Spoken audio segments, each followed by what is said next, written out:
Está começando Diversidade, o principal espaço da psicologia na televisão brasileira. Diversidade é uma parceria entre o Conselho Regional de Psicologia de São Paulo e a TV PUC de São Paulo. Nós vamos começar o programa de hoje mostrando o trabalho de uma psicóloga dentro do sistema carcerário. Só que nesse caso, ela não é membro de uma equipe de acompanhamento. Elisa Malacrida é diretora-geral do Centro de Ressocialização de Araçatuba, no interior de São Paulo.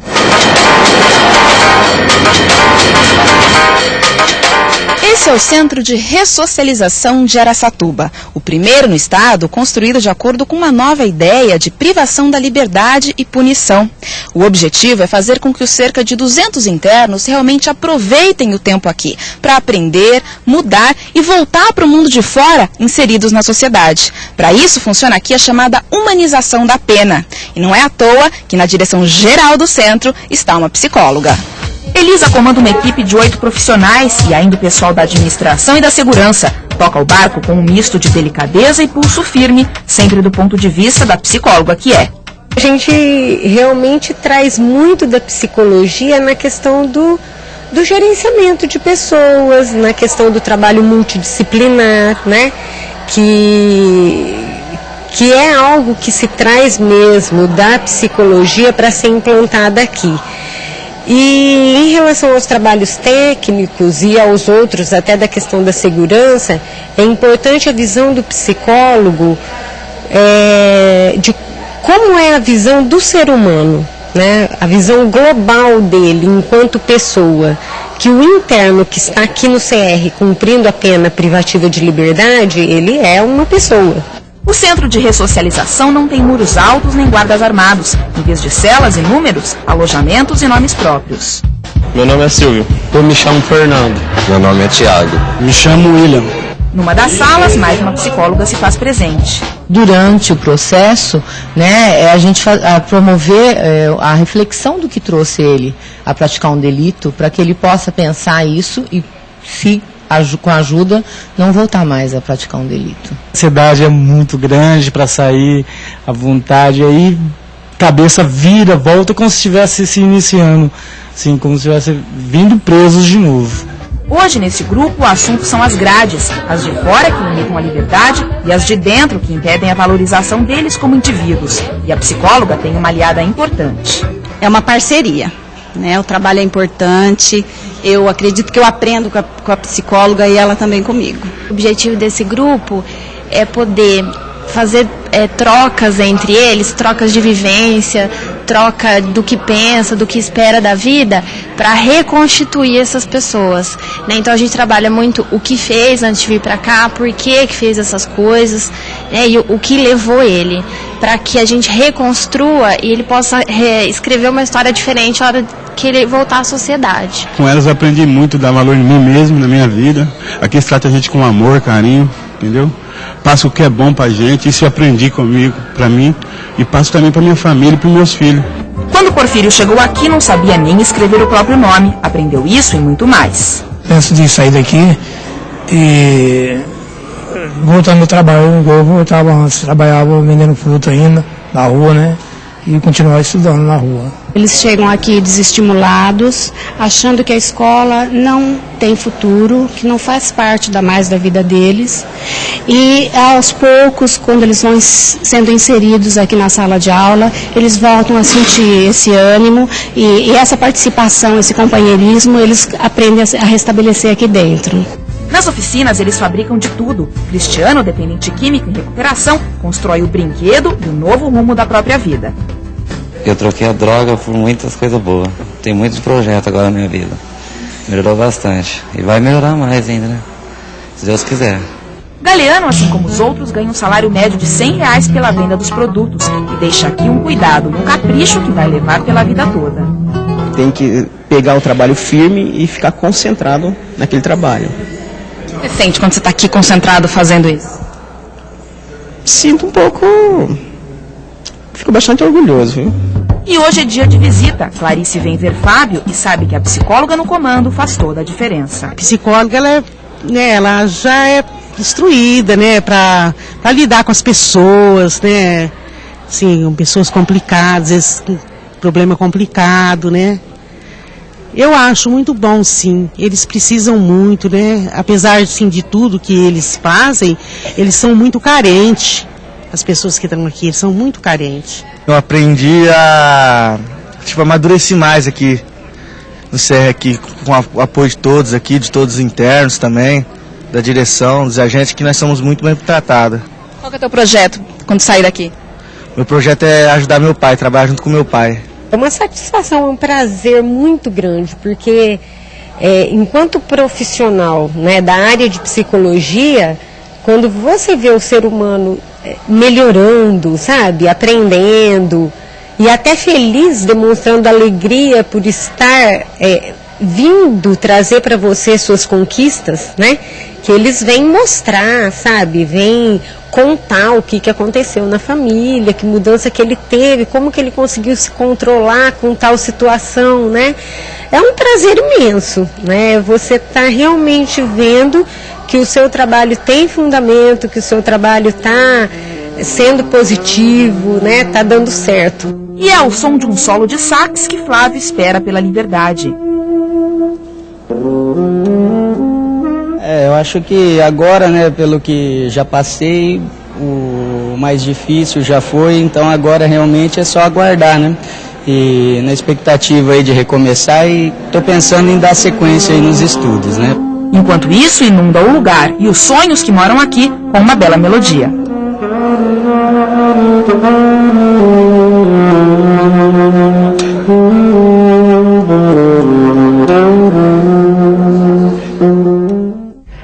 Mais um exemplo de que o psicólogo já rompeu o espaço do consultório e está inserido em cada vez mais ambientes, sejam na esfera pública ou privada.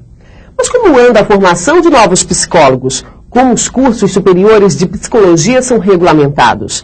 Diversidade mostra como estão sendo preparados os novos profissionais da psicologia.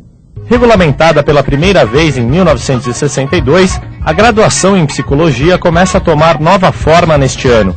Em 8 de abril, o Ministério da Educação homologou as novas diretrizes curriculares do curso, uma mudança discutida e desejada há tempos pela categoria. Nós estamos em um processo de reformulações, justamente para que a formação do psicólogo, né, ela priorize as condições e as necessidades da nossa realidade brasileira. Segundo dados da ABEP, existem 198 instituições de ensino de psicologia no país. O número de cursos seria pelo menos 2 vezes maior, concentrados principalmente nas regiões Sul e Sudeste. Para a professora Cecília Pescatori, nem todos, porém, conseguem desenvolver as condições adequadas para o ensino. Quando a gente fala no ensino adequado e qualidade, nós não estamos só falando da relação, né, da qualificação do professor, nós estamos falando de uma estrutura que possibilite, né, este ensino. Então, estrutura desde biblioteca, estrutura de estágios, né, estrutura de projetos extensionistas, projetos de pesquisa, enfim, a universidade que esteja preocupada com uma qualificação no sentido de produção do conhecimento e de ensino também. Ao lado de outras carreiras como medicina e direito, as graduações em psicologia dependem de autorização do MEC para começarem a funcionar. Para a coordenadora do curso da Uninove, Yara Nico, isso foi uma vantagem para a instituição. Por orientação do Ministério, o curso foi montado seguindo as novas diretrizes, que seriam aprovadas 1 ano depois. Ele está baseado em umas diretrizes que eu diria que sinteticamente colocam como uma novidade, né, um currículo que é baseado num núcleo comum e em ênfase de aprofundamento. Um projeto pedagógico que não configure nem uma super especialização, nem um pupurri de quase tudo que o psicólogo pode fazer. Para os alunos, essa postura ajudou a olhar a carreira de uma maneira diferente e permite ter novas perspectivas para a profissão. Eu entrei assim com a expectativa da psicanálise, porque eu conhecia só esse ramo. Então, Freud, para mim, era assim, deusado. Hoje, já estou vendo outros caminhos, estou conhecendo outras coisas, porque a faculdade me proporcionou isso. Você entra numa faculdade, você não pode ter um olhar, né, cerrado, um olhar para uma área só. E você aqui, você está conseguindo isso, você está conseguindo ter vários olhares, psicologia social, psicanálise, comportamental, fenomenologia, e você não precisa escolher. Você pode ir estudando, você pode ir vendo, e depois você faz um agrupamento para você ver aonde você quer ir, qual área você quer ir. Você não precisa ser um psicólogo clínico. Você também pode ser um psicólogo clínico, mas você pode ser um psicólogo que trabalha na comunidade, por exemplo, que o psicólogo tem muito o que fazer em outras áreas. Quanto mais psicólogos existirem, mais serviços e atendimentos aos serviços, né, nós teremos a população. O que nós não podemos fazer é uma defesa de muitos cursos e abertura de muitas vagas se ela não estiver atrelada a essa questão de uma política que também aumente os serviços de psicologia à população. Diversidade faz uma parada rápida e volta já já. Quando você acredita no esforço e na dedicação de um jovem, a vida dele começa a mudar. Novos caminhos surgem diante dos seus pés e o impossível deixa de existir. Se eu cheguei até aqui, foi porque alguém acreditou em mim. O primeiro degrau da vida de uma pessoa pode ser a sua ajuda. Empresário, dê um emprego a um jovem aprendiz. Lembre-se que você chegou até aqui porque um dia alguém lhe deu uma oportunidade. Você pode e você deve. Vamos começar esse segundo bloco com lápis e papel na mão. É a Agenda Diversidade. Entre os dias 2 e 9 de outubro, a Casa do Psicólogo promove o curso Psicologia Hospitalar, a Psicologia Clínica no Hospital Geral. As informações você consegue pelo telefone 30 34 3600, ramal 200, ou então pelo site www.casadopsicólogo.com.br. No dia 6 de outubro, a Livraria Funcional promove o debate Políticas de Saúde Mental no Brasil. A livraria fica em Perdizes, na capital paulista. Informações pelo telefone 3675-1190. No dia 15 de outubro, acontece na sede paulista do CRP o Seminário Nacional de Cursos de Especialização em Psicologia. Para obter maiores informações, ligue para 3061-9494, ramal 151, ou mande seu e-mail para eventos@crpsp.org.br. Adoção. Um momento especial na vida da família que vai receber um novo integrante da noite para o dia. E para a criança, que vai ter a oportunidade que lhe foi negada uma primeira vez. A de fazer parte de um ambiente familiar. Um momento em que a ação do psicólogo é muito importante. E o que dizer quando a adoção não é feita por uma família do formato tradicional? A Constituição do país prevê a possibilidade da adoção de crianças por homossexuais. Mas na prática, como isso ocorre? E qual deve ser o trabalho do psicólogo nesse momento? Diversidade ouviu sobre esse assunto Celso Fogaça. Formado pela Unip, Celso se especializou em psicologia jurídica e trabalha no Fórum da Lapa, na capital paulista, fazendo laudos para a vara da infância e da juventude. Se me perguntassem se eu sou favorável ou contra uma adoção por homossexual, eu diria que eu não sou nem favorável nem contra. Eu sou favorável a uma adoção bem-sucedida. Portanto, uma adoção bem trabalhada, bem elaborada, seja ela por homossexual, seja ela por heterossexual. O que precisa ficar claro é que numa adoção por homossexual, existe aí um problema que tem que ser muito bem trabalhado, entendo a palavra problema como dificuldades, né? A sociedade vai cobrar dessa pessoa. Então nós, psicólogos, judiciário, que trabalhamos nesse tipo de caso, nós temos que investir bastante na preparação dessa pessoa, para que essa criança possa ter essa pessoa como bastante continente e possa crescer de uma maneira sadia. O que a lei proíbe é que duas pessoas do mesmo sexo adotem uma criança no aspecto legal, ou seja, que conste o nome dessa criança na certidão de nascimento dela. Portanto, uma pessoa vai adotar, seja ela homem ou seja ela mulher. E é esse o papel que ela vai ter na criação dessa criança.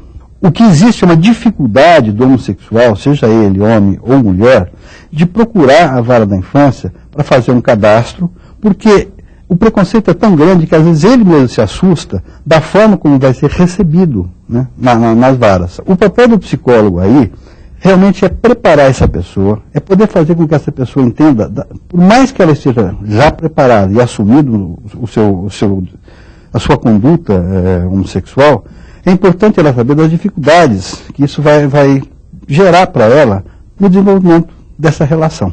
Definitivamente não podemos mais limitar a família à sua formação tradicional da história contemporânea: pai, mãe e filhos. O conceito se expandiu e a formação familiar ganhou um sem número de contornos. Entender esse novo momento é um desafio para diversas áreas das ciências humanas. E para conversar sobre esse tema, a psicóloga Ana Bock entrevista a antropóloga Silvia Borelli. Silvia é pesquisadora na área de cultura contemporânea, autora de diversos livros e artigos publicados no Brasil e no exterior. Ela é professora dos programas de pós-graduação de Ciências Sociais da PUC de São Paulo e de Antropologia Visual no SENAC de São Paulo. Silvia, eu queria que você começasse nos contando um pouco como é hoje a construção familiar, porque assim, a gente está acostumado a pensar família sempre, pai, mãe, filhinhos, agregados, tipo avós ou tios. Ainda é assim a família moderna? Não, Ana, a gente realmente tem constatado cada vez mais, quer dizer, não só constatado do ponto de vista das pesquisas, mas constatado acho que na vida cotidiana, né, que a família tem mudado muito. E eu acho que precisamos pensar que as construções familiares hoje estão cada vez mais diversificadas e cada vez mais inusitadas. Eu acho que essa palavra é uma palavra boa para pensar as diferentes composições. E a gente continua chamando de família. Você fez uma pesquisa com telenovela e utilizou a família como o lugar onde você fez a pesquisa. Como eram essas famílias e que critério você usou? Ou seja, a gente chama o que de família se ela se modificou tanto? Não, com certeza, papai, mamãe e filhinhos não é mais. Quer dizer, até sim, nós vamos ter várias composições familiares desse tipo, mas não vai dar conta de explicar o que está acontecendo do ponto de vista dos comportamentos e tudo isso. Nessa pesquisa, que era uma pesquisa que acompanhava receptores de telenovela, a nossa preocupação era saber como que as pessoas assistiam telenovela. Um dos critérios básicos foi exatamente pensar nessa composição familiar, porque ainda as famílias são as unidades de recepção de telenovela. E, então o que a gente fez? Tínhamos que buscar uma diversidade. Então, só para você ter uma ideia, a gente tinha uma família assim constituída. Era uma moça com uma filha, uma mãe solteira com uma filha, e uma filha mais uma segunda filha adotada de uma amiga dela que tinha sido morta num tiroteio de favela. Essa menina adotada era negra, então essa composição familiar tinha uma mãe e uma filha biológica e uma filha adotada, então assim, com misturas étnicas, com misturas, enfim. Outra família, nós tínhamos um casal com gêmeos adotados, duas meninas adotadas e mais um menino. Tínhamos também um casal vivendo uma segunda relação com filhos de todos os casamentos que se encontravam. Veja, essa é a realidade cotidiana. Essa é a realidade cotidiana, principalmente nos grandes centros urbanos. Então, nós temos que levar isso em consideração para pensar a família. Agora, a gente continua chamando de família. Isso é que eu acho interessante, porque talvez, se a gente deixasse de pensá-los como família, a gente poderia estar correndo risco de cair aí num nível de preconceito, de segregação, muito pouco politicamente correto. E a gente chama de família por quê? Porque estão morando sob o mesmo teto, porque se constituem como um grupo que faz um esforço de sobrevivência conjunta. O que é que nos permite utilizar o termo família para essas agregações as mais diferentes? Eu acho que são várias coisas juntas. Essas, inclusive, que você falou. Quer dizer, eu acho que o morar na mesma casa, hoje em dia, nem sempre está definindo, porque essa coisa dos filhos de casamentos anteriores, que passam temporadas na casa, acabam gerando, quer dizer, essas novas práticas geram laços de outra ordem e não obrigatoriamente as pessoas estão na mesma casa. Mas ainda há digamos assim, a casa como uma unidade, pelo menos, de localização, ainda que temporária.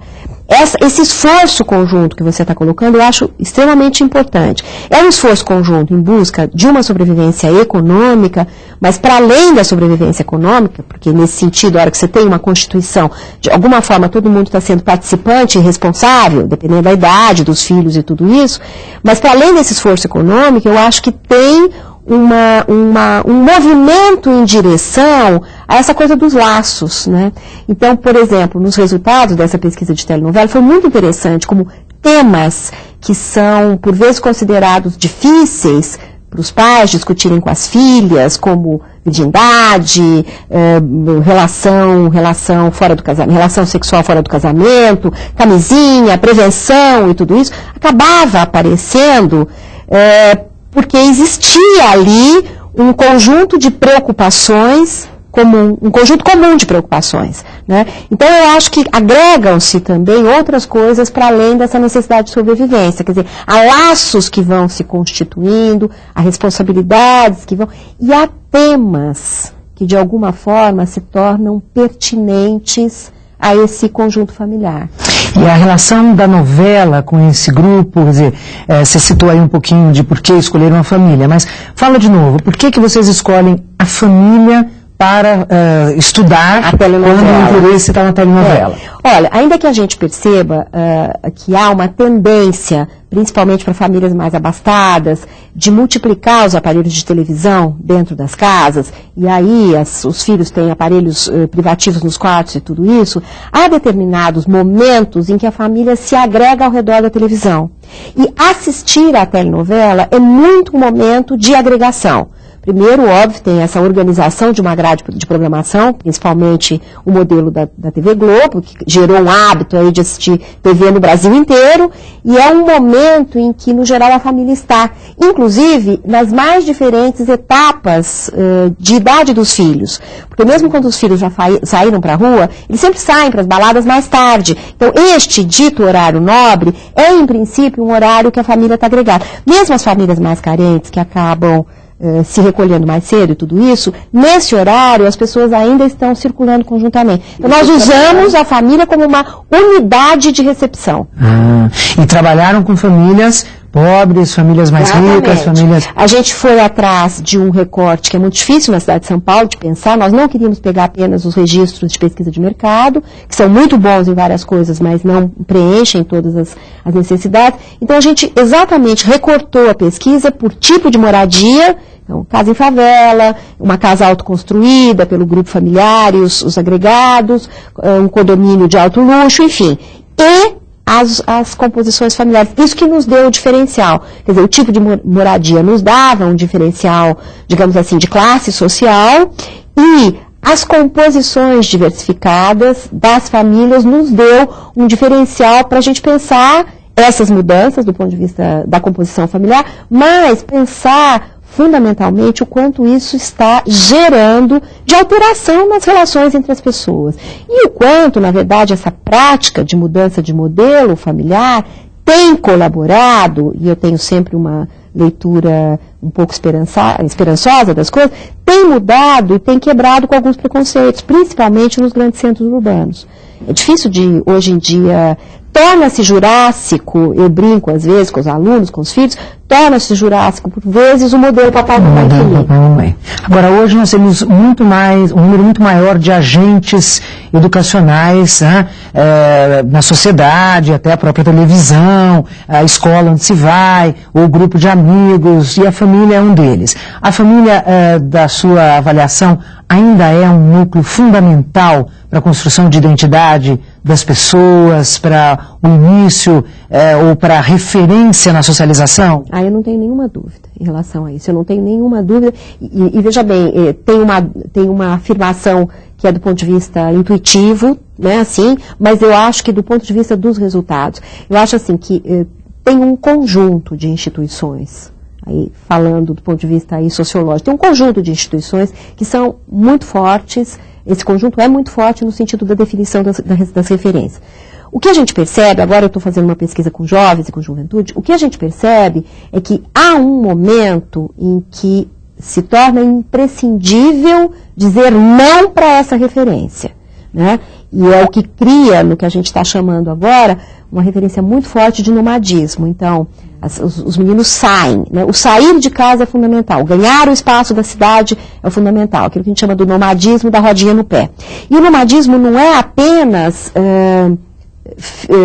físico, né? Essa coisa de atravessa a cidade, sai do seu bairro, sai da sua casa e vai em busca. Ele é um nomadismo de percepção também. Então, acho que isso tem também afetado, por vezes positivamente, por vezes não, essa constituição familiar. Então, essa ideia, por exemplo, dos meninos voltados para a internet, voltados para a relação com as novas tecnologias, tem criado um novo cotidiano familiar, que é um pouco daquele cotidiano que o menino está dentro do quarto. Estou pensando em meninos de camadas abastadas, mas tem também um contraponto para os meninos da Zona Sul, que é o que a gente está trabalhando. Então, assim, aquele menino que está dentro do quarto, ao mesmo tempo escutando música, com a TV ligada, plugado na internet, conectado, ouvindo o que está acontecendo na rua, e a mãe bate na porta, pergunta o que está fazendo, ele diz, lição. Então, tudo isso ao mesmo tempo. Quer dizer, na verdade, eu acho que a gente tem que incorporar também esses novos cenários de relação das famílias com as mídias, porque eles estão interferindo de um jeito bastante interessante na constituição familiar também. Legal, muito bom. Agradecemos a sua participação, a sua colaboração. Os psicólogos têm trabalhado já muito com família e é sempre um tema para nós bastante importante. E receber sua contribuição foi muito bom. E eu queria agradecer muito o convite e é sempre muito boa essa oportunidade de falar na troca com diferentes áreas. Eu acho isso, para mim, é sempre um desafio muito bom. Obrigada pelo convite. Obrigada, Silvia. É isso. Diversidade fica por aqui. A gente se vê de novo no dia 21 de outubro. Até lá.